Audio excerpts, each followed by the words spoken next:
Continuing our way down the tasks in the Create button, I'd like to take a look at Upload Files.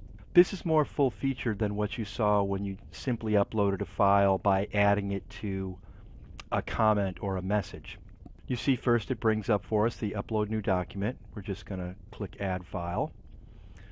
And I'll bring in a couple of different types of files.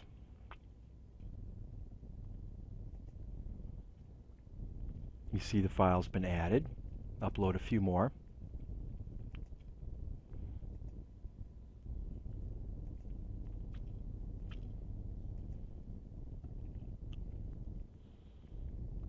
Okay, so you can see my two files have been added here. Just one thing to quickly point out, if you tick on the box there, you'll notice that down here you get the edit option, which will allow you to rename the file, canceling, or you get the red X, which will allow you to delete it.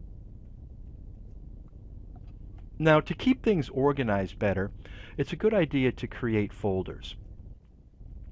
We'll call this My Project. And there's the My Projects folder. And what I'm going to do now is I'd like to move these files into the My Projects folder. I'm going to click over here on Actions. I'm going to go down to Move.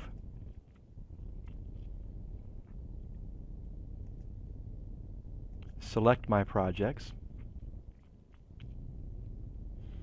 And now, if you notice up here, you can see that we're in the My Projects folder and my file is there. So I'm going to go up one layer, move this one,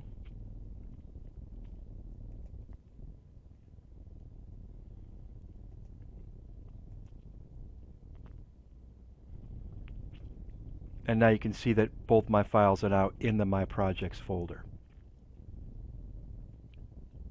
You can also create subdirectories or folders within folders inside of here. Now let's point out a couple of other things here on the actions.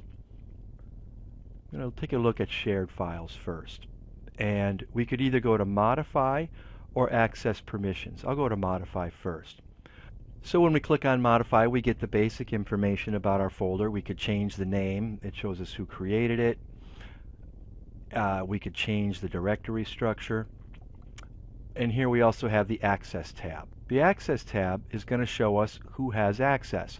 Right now, administrators have full access, visitors are denied access, and I as the creator have full access. But I could also add privileges to other people within my work organization.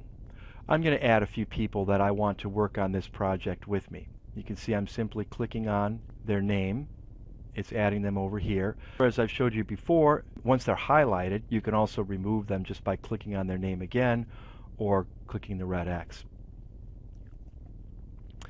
Now you'll notice that the default is that they still have denied access. I can come in now and I can give them the level of access that I think that they need. This first person here I'm going to give full access. This person I'm going to give read-only access. And this person I am going to give edit access. And I can change the level of access at any time. If this person finishes the work that he needs to do on the project, I can come back in here and I can change it so that he only has read-only access now that his portion is finished. And you can do that for any folder or any document that you have by either going to Modify or directly to Access Permissions.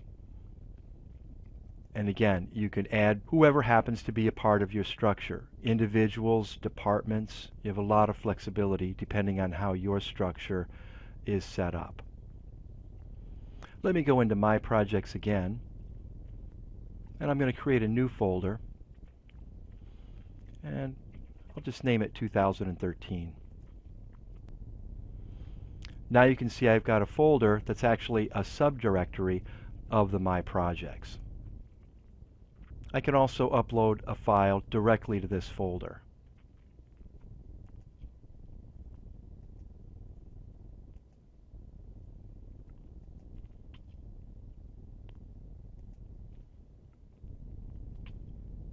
And now you can see the folder, and I can click here to go up one level.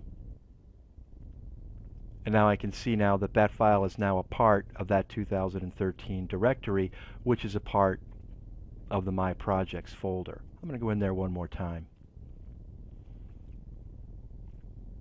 And now I'm selecting the options not for the folder, but for just that one particular file. Maybe I have somebody that I want to work on this project with me that doesn't really need to have access to the entire folder, but I want him to have access to that file. And I'll go ahead and give him full access. And again, I can change those permission levels at any time in the future.